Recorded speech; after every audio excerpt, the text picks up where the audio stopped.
होली पर्वर हार्दिक अभिनंदन शुभेच्छा जनाऊँ। भक्त प्रहलाद को मारिया हिरण्यकशिपुंकर सबु चेष्टा विफल पर से निजर भौणी होलिकार साहाय्य नहीं। होलिका निआरे पशिले पड़ब ना, तेणु प्रहलाद को कोलर धरी से अग्नि मध्य को प्रवेश कले। किंतु विधिर विधान विचित्र। अग्नि मध्य होलिका जलीगले। भक्त प्रहलाद अक्षत अवस्था बाहरिले। असुरुणी होलिका मृत्यु खुशी मनाइवाई सेबेठारु होली उत्सव पालन करा जाए। एकादशी ठारू राधाकृष्ण विमान रे बुलंती आम घर बाहर परिष्कार करी ठाकुरों आगमन को अनैथिलु।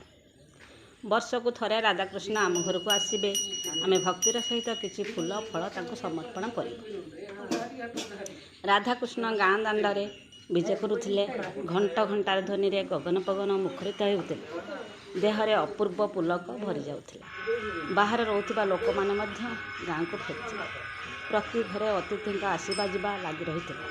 समस्त मनरे असुमारी खुशी। पूर्णमी दिन ठाकुर मेलन पड़िया को जीवे, होली खेल हे। से होली खेल समस्ते निजर बंधु बांधव अप्रीति प्रीति भूली सबू खुशी मनरे समस्त कोलाग्रत करेंगे एवं पूर्वर थिबा शत्रुता भूली। एटा आम संस्कृतिर गोटे भल परंपरा। से परंपरा को बजाई रखापी आमे मैंने समस्ते आगे जावा दरकार। ठाकुर को प्रणाम सब प्रति घर प्रति लोक ठाकुर को प्रणाम करते। कांधरे मध्य किछि बाट नहीं जाऊले। यहाँ समस्त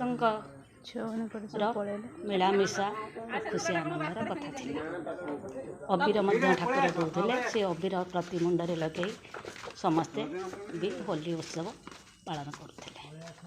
ठाकुर को विदाय देला बेले बहुत मन दुख होता। पुणी आर वर्ष को ठाकुर आसबे, आम से वर्षक पर्यंत अपेक्षा करूँ। से ही दिन को ठाकुर किसी फूल खसी पड़ा। मुझे बहुत खुशी से फूल को आणिकी भल साइज रख